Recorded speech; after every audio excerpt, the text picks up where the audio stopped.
Rashtrawadi Congress party Sharad Pawar गटाची या ठिकाणी परळी वैजनाथ या ठिकाणी रेस्ट हाऊसला नुकतीच आढावा बैठक संपन्न झालेली आहे। आपल्यासोबत राष्ट्रवादी काँग्रेस पार्टीचे शरद पवार गटाचे जिल्हाध्यक्ष राजेंद्र मस्के आपल्यासोबत आहेत।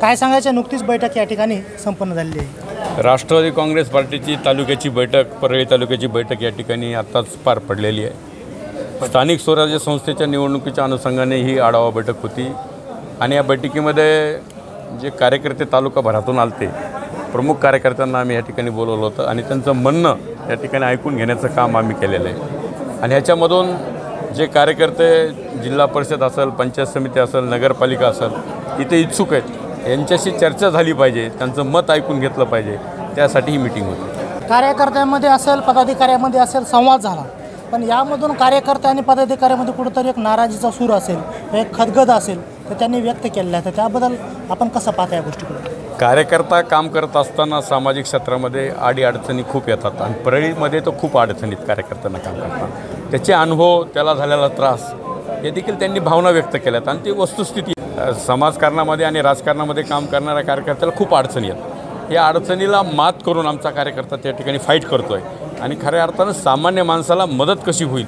हा उद्देश त्या कार्यकर्त्याचा आहे, त्याच्या पाठीमागचा। आणि आमचा कार्यकर्ता कुठेही चुकीचं कामं करत नाही किंवा गुत्तेदारी करत नाही किंवा कुठल्या टेंडर भरत नाही। हो कार्यकर्ता शरदचंद्रजी पवार साहेबांना मानणारा कार्यकर्ता आहे। तळागाळातल्या लोकांचे कामं करण्यासाठी कार्यकर्ता या ठिकाणी रात्रीचा दिवस एक करतो आहे आणि त्याला साथ देण्याचं काम पक्ष देखील या ठिकाणी करतो। होऊ घातलेल्या ज्या आगामी निवडणुका आहेत यामध्ये मित्र पक्षाला सोबत घेणार का?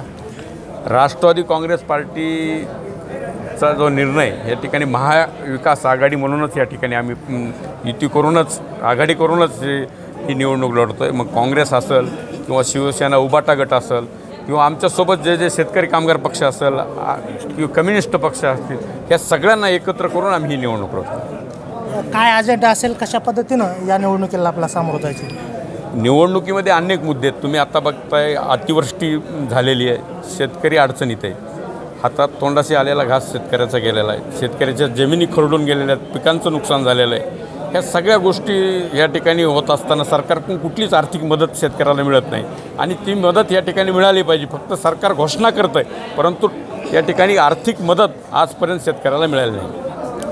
आणखी काही या ठिकाणी पदाधिकारी आपल्यासोबत आहेत। फुलचंद भाऊ कराड देखील आपल्याशी संवाद साधणार आहेत। भाऊ, या ठिकाणी ज्या आगामी निवडणुका यांना कसं सामोरं जाणार आहेत, कारण आपला अनुभव खूप आहे, त्याबद्दल काय बोलायचं? निवडणुकीसाठीच आजची बैठक जिल्हाध्यक्ष इथं आलेले आहेत राजेंद्रजी मस्के, आणि आमची बैठक अत्यंत चांगली झाली आहे। मन मोकळेपणाने कार्यकर्ते बोललेत आणि महाविकास आघाडी म्हणूनच ही निवडणुकीला आम्ही सामोरं जाणार आहोत। या ठिकाणी राजेसाहेब देशमुख देखील आपल्यासोबत आहेत।